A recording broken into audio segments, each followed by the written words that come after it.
les estacions mesuradores de la contaminació atmosfèrica d'ací del centre de la ciutat a l'extraradi. Per a què?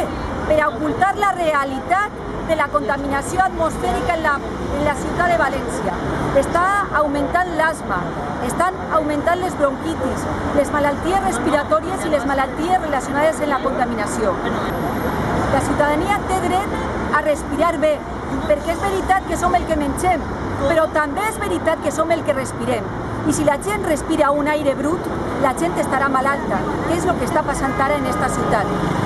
I l'Ajuntament, en comptes d'assumir la seva responsabilitat i velar per la salut de la ciutadania, el que està fent és amagar el cap sota l'ala i traure les estacions mesuradores allà on puga fer trampes, per a dir que no s'arriben als límits permesos.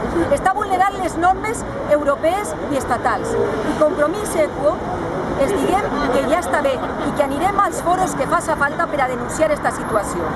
Perquè a banda hi ha solucions, i les solucions s'han de mirar en qualsevol ciutat europea. Han de millorar els transports públics amb una bona tarifació unitària, han de millorar les freqüències del metro, han de millorar les freqüències de tot el transport de l'àrea metropolitana. Són qüestions bàsiques, com per exemple millors carrils bicis per les grans vies.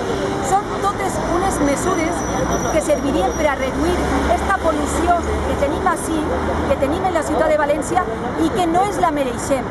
Es mereixem un aire net i es mereixem que les institucions, la Generalitat i l'Ajuntament velen per la salut de la ciutadania.